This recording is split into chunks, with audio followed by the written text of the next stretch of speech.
Assalamu alaikum wa rahmatullahi wa barakatuhu. Peace be upon you and God mercy and blessings.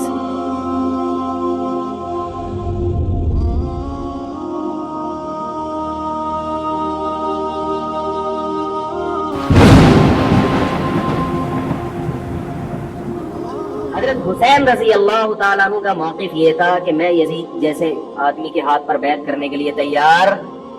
بولو بھائی,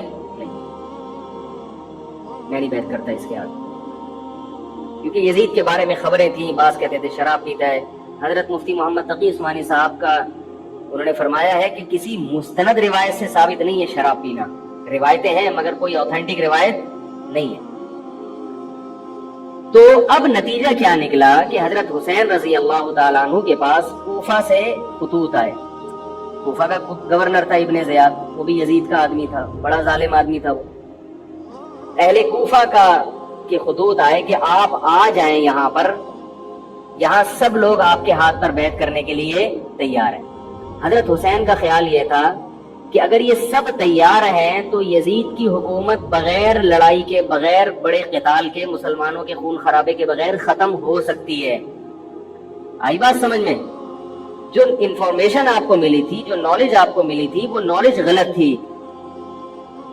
اگر وہ knowledge صحیح ہوتی تو حضرت حسین کبھی کربلا کی طرف رخ نہ کرتے, کیونکہ حضرت حسین کا موقف بھی یہی تھا کہ مسلمانوں کی تلواریں آپس میں نہ چلیں. حضرت حسین رضی اللہ تعالیٰ عنہ کے پاس جب 50 سے زیادہ خطوط آئے ہیں اہل کوفہ کی طرف سے کہ آپ آئیے, آپ آئیے, آپ آئیے, تو پہلے حضرت حسین رضی اللہ تعالیٰ عنہ نے اپنے رشتہ دار جو آپ کے چچزاد تھے مسلم بن عقیل, ان کو بھیجا. نتیجہ کیا نکلا؟ مسلم بن عقیل کا وہاں پر حکومت نے گرفتار کر کے ان کو قتل کر دیا.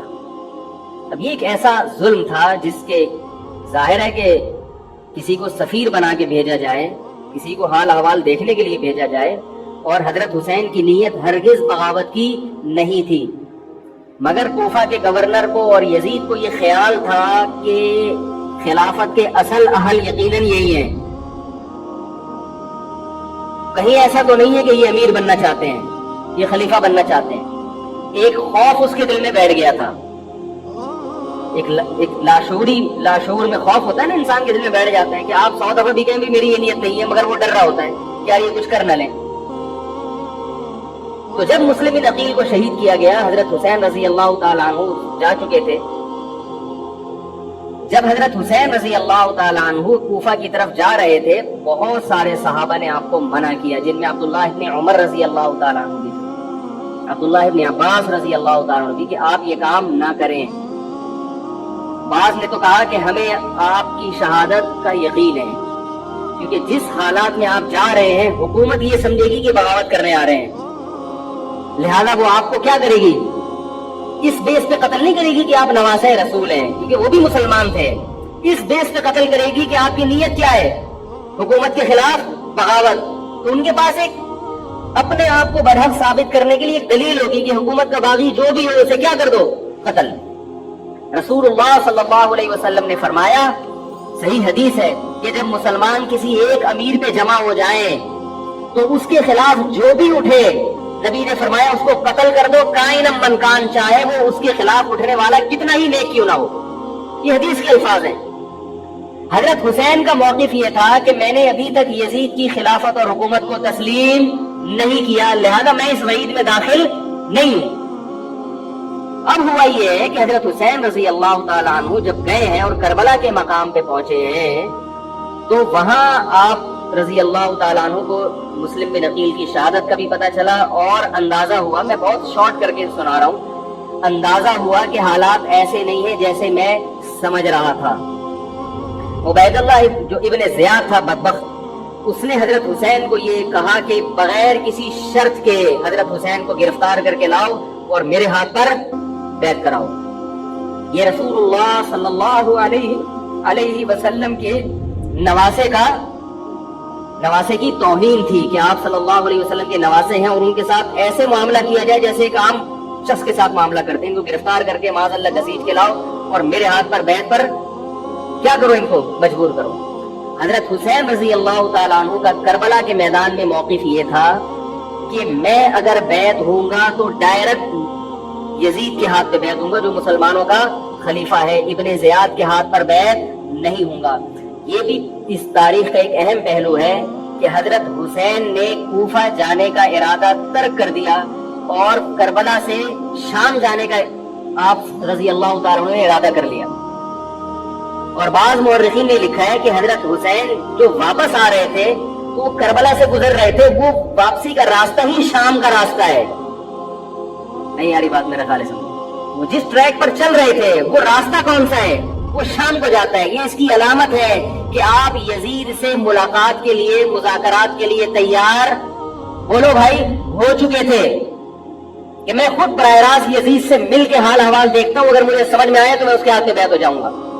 حضرت حسین رضی اللہ تعالیٰ عنہ کا مقصد حکومت کے خلاف تلوار اٹھانا بولو بھائی نہیں تھا، ورنہ وہ اس کے لیے تیار نہ ہوتے۔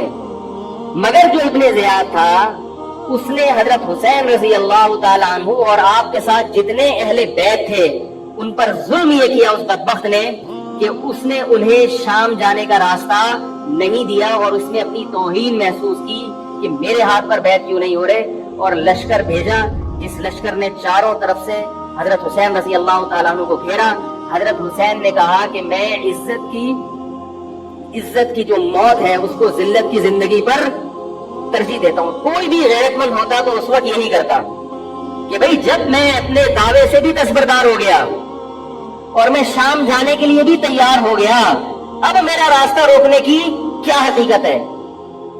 اللہ تعالیٰ کوفہ کے گورنر کے ذریعے حضرت حسین کا قتل کروانا چاہتے تھے تاکہ اس کی بدبختی ساری دنیا کے سامنے ظاہر ہو جائے۔ اگر حضرت حسین پھر بھی تلوار چلاتے، پھر بھی لڑتے، تو حضرت حسین پر یہ الزام لگایا جا سکتا تھا کہ معاذ اللہ آپ باغیوں میں ہیں۔ تو اللہ تعالیٰ نے اپنے نبی کے نواسے کو اس الزام سے محفوظ رکھا اور آپ نے لڑائی کا ارادہ ترک کر دیا۔ حضرت حسین نے کربلا کے میدان میں جو لڑائی لڑی ہے وہ اقدامی لڑائی نہیں تھی، وہ دفاعی لڑائی تھی۔ دیکھو جب حکومت آپ کو گھیر لے چاروں طرف سے، آپ کہتے ٹھیک ہے بھائی میں لڑائی سے دستبردار ہوتا ہوں، مجھے میرے گھر جانے دو۔ حضرت حسین کا ایک مطالبہ یہ بھی تھا کہ یا تو مجھے واپس جانے دو مدینہ، میں جہاں سے آیا ہوں وہیں جا رہا ہوں واپس، مکہ جانے دو یا مدینہ جانے دو۔ ان کا ایک مطالبہ تھا کہ نہیں، ان کو گرفتار کر کے لاؤ اور زبردستی ہمارے ہاتھ پر بیعت کراؤ۔ یہ ظلم تھا۔ نتیجہ کیا نکلا ہے کہ کربلا کے میدان میں آپ کو گھیر کر آپ کو بھی شہید کر دیا گیا، اور جتنے اہل بیت تھے مرد سوائے امام زین العابدین کے جو حضرت حسین رضی اللہ حضرت حسن کے بیٹے تھے، ان کے علاوہ جتنے بھی اہل بیت تھے ان سب کو قتل کر دیا گیا۔ اور یہ اسلامی تاریخ پر ایک بدنما داغ ہے یہ واقعہ کہ ایک اسلامی حکومت تھی اور اس کے اسلامی حکمران تھے، اور ان حکمرانوں کے ہاتھوں محمد صلی اللہ علیہ وسلم کے نواسے کا شرط جو ہے وہ گردن اڑائی گئی ہے۔ مجھ سے خدا کی قسم یہ الفاظ ادا نہیں ہو رہے، میں اپنے جذبات پہ بہت زیادہ کنٹرول کر رہا ہوں۔ وہ منظر کیا ہوگا کہ جب نبی صلی اللہ علیہ وسلم کے نواسے، آپ صلی اللہ علیہ وسلم کے نواسے کی گردن اڑائی گئی ہو، تو یہ بہت ایک اسلامی تاریخ میں ایک بدترین واقعہ ہے۔ لیکن بات یہ ہے کہ جب یہ واقعہ ہو گیا اور قتل کر دیا گیا، باقی جتنے بھی جو زندہ بچے تھے اہل بیت وہ یزید کے پاس لے جائے گئے۔ روایات میں آتا ہے کہ یزید نے ان کا اکرام کیا اور ان کو عزت کے ساتھ تحفے تحائف دے کر واپس کیا۔ یہ جو کربلا کے واقعات میں جو ظلم کی داستانیں اضافی بیان کی جاتی ہیں، اس کا مستند تاریخی روایات سے کوئی ثبوت بولو بھائی نہیں۔ اب لوگوں نے اپنی دکانیں چمکا لی ہیں، پانی نہیں تھا، کئی دنوں سے کھانا نہیں ملا۔ صحیح روایات سے ثابت ہے کہ حضرت حسین رضی اللہ تعالیٰ عنہ کربلا کے میدان میں وضو کر کے نماز پڑھتے تھے، تو پانی تھا تو، اور بعض نے یہ کہا کہ اہل بیت کی عورتوں کی عزتیں اچھالی گئی ہیں۔ آپ اس طرح کی باتیں کر کے اہل بیت سے محبت کا اظہار کر رہے ہو یا ان کی توہین کر رہے ہو؟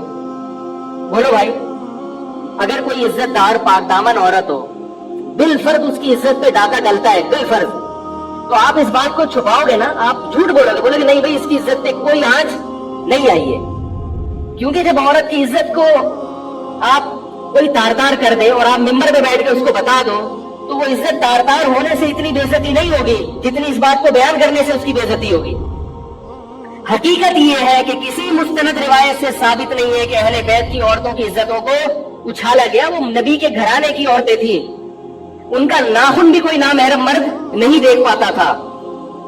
دوپٹہ اتر گیا زینب کا اور زینب کی چادر چھن گئی, یہ سب غلط ہے, یہ سب من گھڑت باتیں ہیں.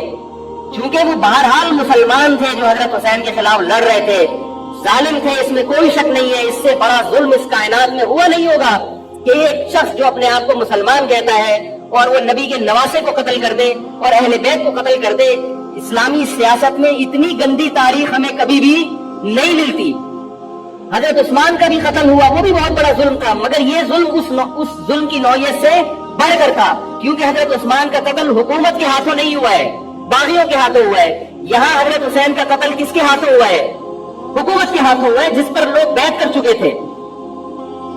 تو یہ اسلامی تاریخ میں ایک بہت بڑا بدنما داغ ہے, مگر اس کو بیان جس انداز سے کیا جاتا ہے اور جتنے قصے کہانیاں من گھڑت سنائے جاتے ہیں ان کا حقیقت سے تعلق نہیں ہے. ہماری نظر میں چاہے پانی بند کیا ہو یا نہیں کیا ہو, کھانا ملا ہو یا نہیں ملا ہو, ہماری نظر میں حضرت حسین رضی اللہ تعالی عنہ کا سر قلم کر دینا ہی کائنات کا بدترین ظلم ہے.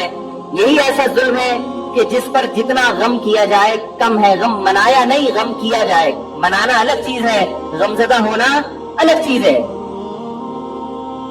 لیکن جو آگے اس میں تڑکا لگایا جاتا ہے اس کا حقائق سے تعلق بولو بھائی نہیں ہے. یہ دکانیں ہیں جو چمکائی, اس میں سب برابر ہے, شیعہ بھی سنی بھی. بہت سارے سنی علماء بھی کربلا کے واقعے کو بہت ہی بھیانک انداز سے بیان کرتے ہیں, اور مقصد کیا ہوتا ہے؟ پبلک کو رلانا,